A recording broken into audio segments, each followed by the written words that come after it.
Audio article by the Common Constitutionalist entitled, "Are Trump and Universities Headed for a Mexican Standoff?"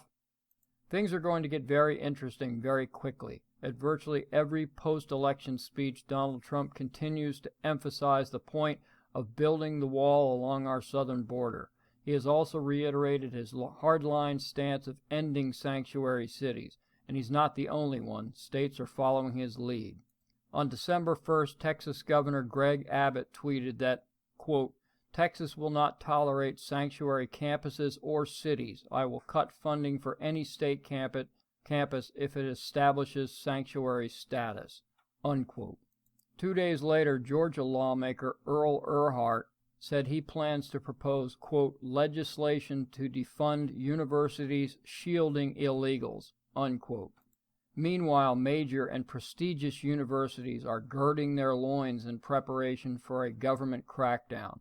Harvard University and the University of California have formally announced that they will not comply should Trump follow through with his threat, which, by the way, is not a threat. What it is a decision by the president-elect to finally enforce constitutional and legally passed federal immigration laws.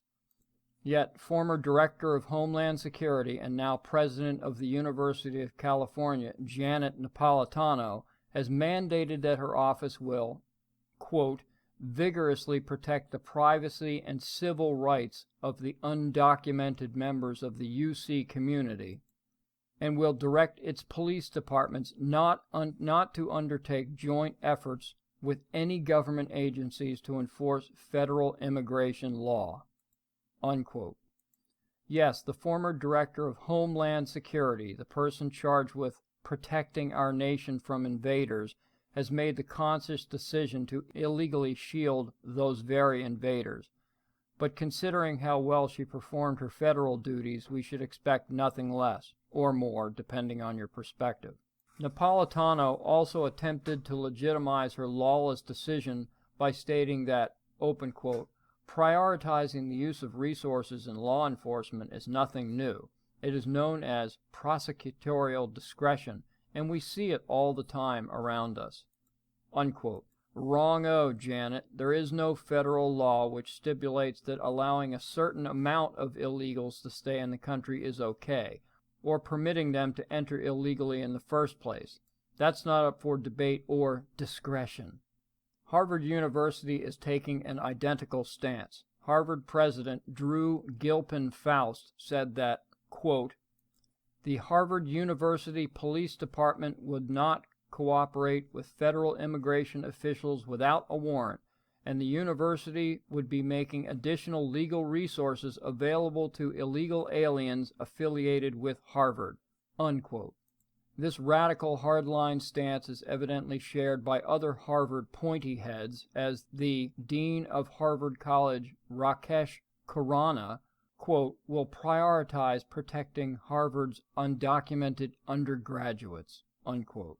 The New York Sun quotes the Harvard Crimson, who reports that a petition circulated throughout the school has already garnered over 4,000 signatures and the endorsement of 3 academic departments in favor of shielding illegals. The petition is, quote, "demanding that Harvard create an office specifically meant to cater to undocumented student needs," unquote. Don't you just love liberals? They never make requests, but always make demands, like some hostage taker.